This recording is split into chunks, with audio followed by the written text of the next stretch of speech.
Hi, this is Photography Gamer. Welcome back to the channel. Today I'm reviewing Lethal Company on Steam. Lethal Company is an online co-op horror roguelike of sorts developed by Zeekers. You assume the role of an employee working for a mysterious organisation who require you to meet a regular quota of junk, otherwise you'll be flushed out into the vastness of space. Charming. Okay, gameplay. Well, it's a simple premise. You choose a moon to land on. Upon landing on that moon, you find the nearest facility. And once you're inside that facility, you've got to explore the maze-like environment looking for this precious junk to fulfill your quota. All the junk has got different monetary value and different weights, which affect how quickly you can move. Thankfully, you've got a very useful scanner to ID these items in the quite dark environments. You'll be picking up old cogs, machinery, crates of beer, or even fluffy toys. But it isn't as simple as that sounds. There are two things that stand in your way. Firstly is time. You're dropped off on the planet in the morning, and by night you need to be back to the ship, otherwise it will leave without you, leading to your death, and you will lose all of the stuff that you've collected. Secondly are these strange creatures that inhabit these planets, and there is also a few deadly traps that can kill you as well.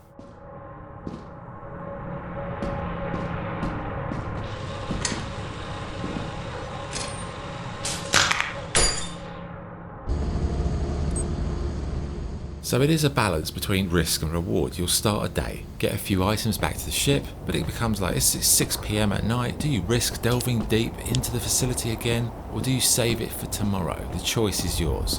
So, as you earn that money, you survive different phases of quotas. You'll accumulate items from the store, such as the essential flashlights. You've got walkie-talkies that will extend your proximity chat possibilities. There's a jetpack, which is a bit of a tricky one to use, and you've even got some Death Stranding-esque ladders to bridge gaps.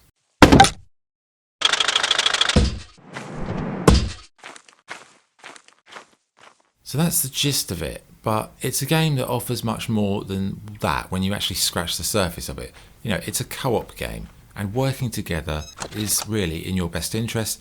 And the proximity chat is a very immersive feature, I'd say, because if you don't stick together, the voices start to drift, and there is something quite comedic about hearing one of your friends shouting for their life as they're being dragged off by an alien when you should really be helping them. But anyway, comedy comes first, I'm afraid. But if you've got a large team, you can leave one of your crew back at the ship, and if they've got a walkie-talkie and you can talk your allies through the facility via this very useful map. Now, it is a bit unforgiving at first, this game, but once you get the flow of it, I'd say it's actually quite good fun when played with a playful group. And that is essential.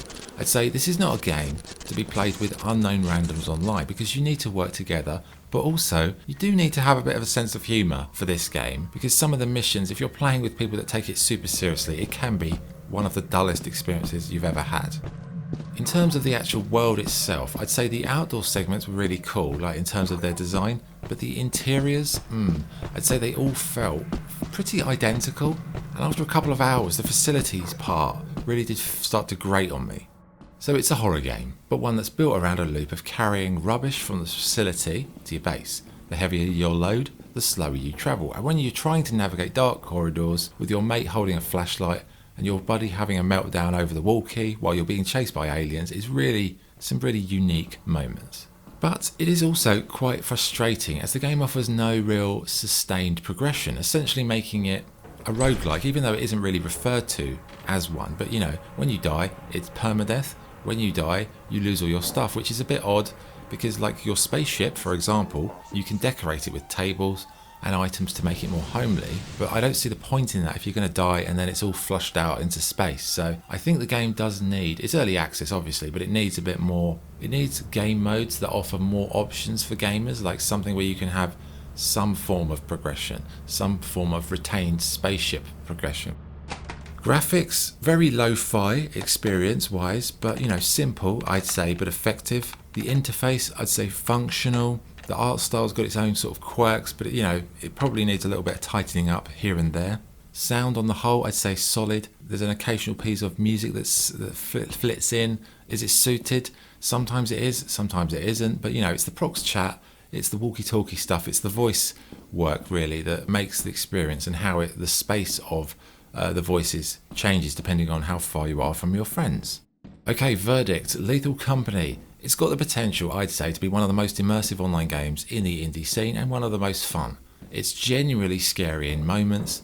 It can be laugh out loud ridiculous when played with a good group, but also it is very, very repetitive, quite frustrating at times, and limited in its current early access state. Would I recommend it? I would, but perhaps I would recommend it in 6 months, because I think let the developer cook a bit longer and I think you'll get a better game further down the road. I think it's got a lot of potential, really huge potential. Could end up being, I think, an all-time classic, but it does need some fine-tuning here and there. But right now, it's got huge potential, plenty of enjoyment, but some issues that need to be worked on.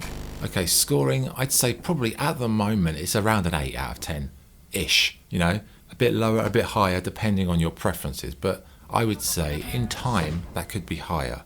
But anyway, that's the review. Thank you for watching. This is PG, signing off. Cheers.